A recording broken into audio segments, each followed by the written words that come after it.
Il a conquis la Gaule, défié le Sénat, eut une histoire d'amour avec Cléopâtre et a été trahi par son propre fils adoptif.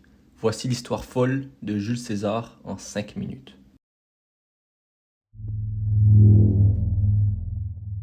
Gaius Julius César, né en 100 avant Jésus-Christ, dans une famille noble mais modeste, les Juliens prétendaient descendre de la déesse Vénus, ce qui donnerait à César un fort sentiment de destinée.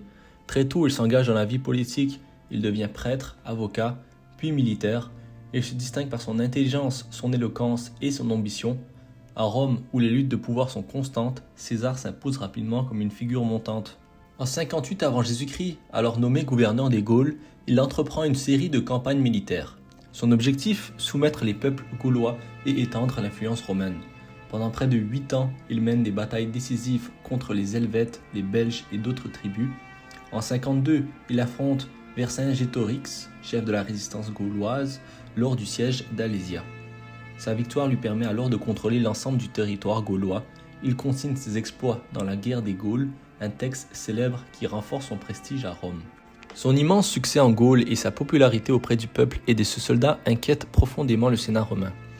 Ce dernier lui ordonne alors de rentrer à Rome, mais sans son armée, ce qui équivaudrait à se livrer à ses ennemis politiques. César, déterminé à ne pas abandonner son pouvoir, prend alors une décision historique. En 49 avant Jésus-Christ, il franchit le fleuve Rubicone, frontière symbolique entre sa province et l'Italie. En posant ce geste, il viole la loi et déclare implicitement la guerre à la République. Il aurait alors prononcé ces mots restés célèbres: Alia, jacta, est. Le sort en est jeté. Commence alors une guerre civile sanglante contre son ancien allié devenu rival, Pompée le Grand, soutenu par une majorité du Sénat. César enchaîne alors les victoires, il prend Rome sans combat, poursuit Pompée jusqu'en Grèce et le défait à la bataille de Pharsale.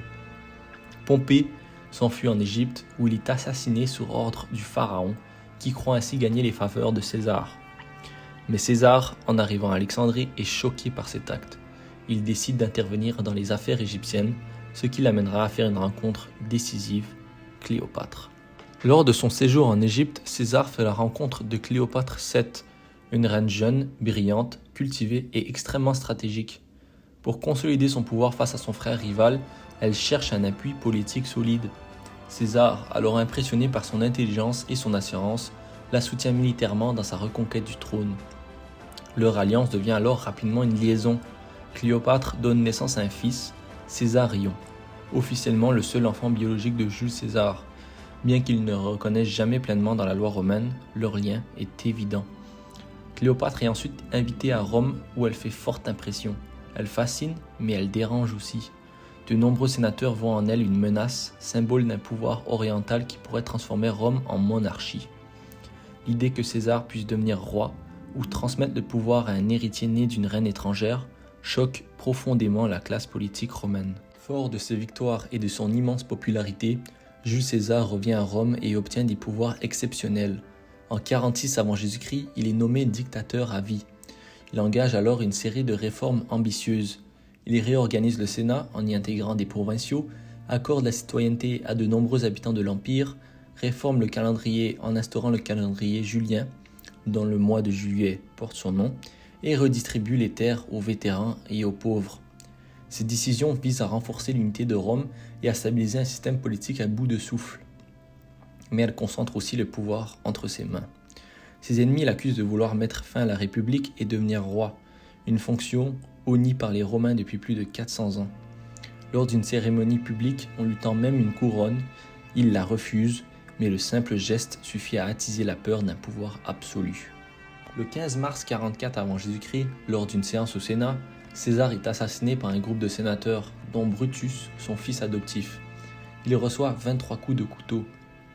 Cet événement marque alors un tournant dans l'histoire romaine. Le mythe du tyran tué pour sauver la République se diffuse, mais le chaos s'installe. Après sa mort, son héritier Octave, futur Auguste, prend le pouvoir et devient le premier empereur romain.